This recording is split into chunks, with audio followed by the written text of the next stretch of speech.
인생은 60부터, 이 말이 인생은 70부터 혹은 80부터로 바뀐 지도 꽤 됐는데요.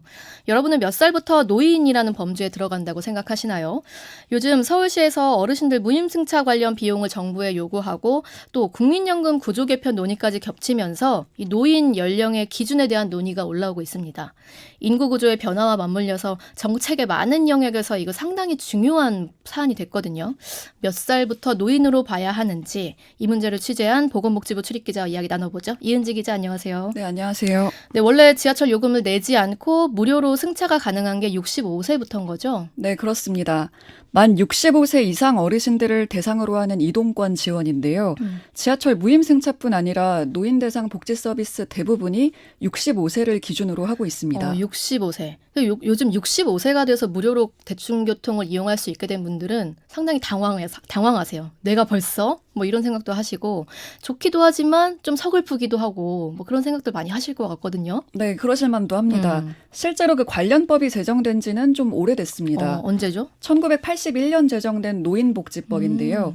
경로 우대를 명시한 해당 법 제26조는 국가나 지자체가 65세 이상의자에 대해 수송시설 및 고궁, 능원, 박물관, 공원 등의 공공시설을 무료로 또는 요금을 할인해 이용하게 할 수 있다고 규정하고 있습니다. 지하철 무임승차의 경우 처음에는 70세 이상 노인들에게 공공요금을 50% 깎아주는 것으로 시작했는데요. 네. 1984년 당시 전두환 대통령의 지시로 시행령이 개정되면서 전액 무상으로 바뀌게 된 겁니다. 근데 뭐 자가용 없는 분들도 계실 테니까 뭐 아주 고마운 정책일 수 있는데 서울시는 왜 갑자기 못 하겠다는 거예요? 무임승차로 발생하는 운영 적자가 너무 커졌기 때문인데요. 이 예산은 중앙정부가 아니라 지하철 운영사와 지자체가 부담해 오고 있습니다. 네. 서울교통공사 통계를 보면 지난해 무임승차자가 전체 승객의 16% 정도인데요. 네. 이 비용이 2,700억여 원으로 약 1조에 이르는 영업손실의 30%를 차지하는 것으로 나타났습니다. 서울시는 이 비용을 정부가 지원해주지 않는 이상 지하철 요금 인상을 단행할 수밖에 없다는 입장입니다. 근데 뭐 협의점이 없이 지금 그 기획재정부는 지자체가 감당할 몫이다. 이렇게 딱 선을 긋고 있는 거죠? 맞습니다. 지하철 무임수송 지원, 이른바 PSO가 올해 정부 예산안에 반영되지 않은 것도 크게 작용했습니다.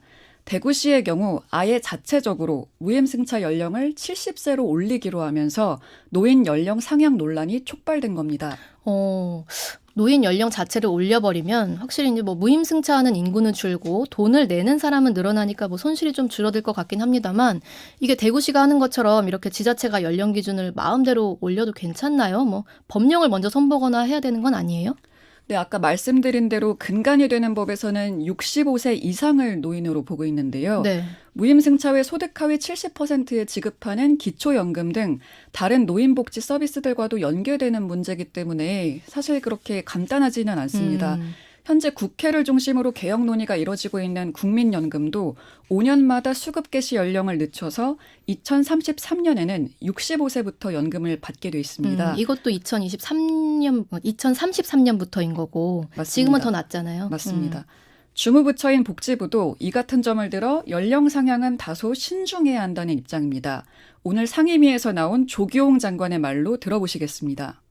검토는 필요한 사항이지만 지금 현재 우리나라가 노인 빈곤율이 세계 최고 수준이고 그다음에 정년에 대한 논의가 아직 연장에 대한 논의가 아직 활성화되지 않았기 때문에 신중히 검토해야 될 사항이라고 생각합니다. 다만 복지부는 지하철 무임승차와 관련해서는 지자체가 자율적으로 판단해 적용 연령을 조정할 수 있다고 보고 있습니다. 물론 일각에서는 대구시처럼 기준 연령을 자체 조정하는 것이 월권이라는 지적도 있습니다. 이 부분을 좀 더 명확히 하기 위해서 복지부는 법제처에 유권 해석을 의뢰한 상태입니다. 그런데 사실 이렇게 노인 연령을 올려야 한다는 게 처음 나온 얘기는 아닌 것 같아요. 워낙 이 노인 인구가 많아지다 보니까. 맞습니다. 한국은 곧 전체 인구 5명 중 1명이 65세 이상인 초고령 사회로 진입하는데요. 그렇군요. 과거와 달리 고령층이 더 이상 소수가 아니라는 거고요. 네. 의료기술 발전으로 건강한 노인들도 많아졌습니다. 맞아요. 재작년 영화 미나리로 아카데미 여운주연상을 수상하고 활발하게 활동 중인 배우 윤여정 씨는 올해 70대 후반이신데요. 이렇게 60대, 70대에도 현직으로 일을 하시는 분들이 많아지고 있다는 거죠. 네. 실제 고령층이 인식하는 노인의 기준도 현행 제도와는 다소 거리가 있습니다. 2020년도 정부 노인 실태 조사에선 절반 이상이 70에서 74세를 노인기에 들어서는 연령이라 응답했고요. 이 노인 실태 조사에서 응답자들의 연령이 65세 이상인 분들을 대상으로 한 건가요? 네, 맞습니다. 아, 그런데 그분들이 70에서 74세 들어서야만 노인기가 된다. 이렇게 보신 거네요. 최소한 그렇게 인식하고 계신 어. 거죠. 그 사흘 전 서울시가 발표한 65세 이상 조사 결과에서도 노인 기준이 되는 평균 연령이 72.6세로 나타났습니다. 지금 뭐 법령에 되어 있는 65세와 72.6세 차이가 상당히 크잖아요. 그러니까 적어도 70은 넘겨야 스스로 노인이다. 이렇게 인식을 하신다는 거네요. 그렇습니다. 전문가들도 인구 구조상 앞으로 노인 연령 기준을 올리는 것은 불가피하다고 지적합니다. 네. 생산 가능 연령 인구가 빠르게 주는 만큼 음. 청장년층과 노인층의 자원을 합리적으로 배분하려는 노력이 필요하다는 목소리도 나오는데요. 네. 국민연금 가입 연령 상한을 올리고 수급 개시를 늦추자는 얘기가 나오는 것도 같은 맥락입니다. 한림대 사회복지학과 석재은 교수의 이야기 들어보시겠습니다. 자원 배분에 대한 적절한 균형을 찾아가는 과정이라고 생각해요. 그러니까 노인들에 대한 소득이 이제 워낙에 없으니까 우리가 뭐 연금이든 뭐 기초연금이든 뭔가 계속 강화하는 노력들을 하잖아요. 예. 노령층만 어려워지는 게 아니라 이제 생산층도 같이 어렵은데 좀 형평성이라는 부분들이 고려돼야 되는 시점이다. 지금 국민연금 가입 연령 상한이 59세죠? 네, 맞습니다. 그걸 어디까지 올리자고 하는 거죠? 그 상한을 이제 63세까지 올리고 수급 개시는요? 67세까지 이제 늦추자는 얘기가 연금특위 민간자문위에서 유력하게 검토된 것으로 알려졌습니다.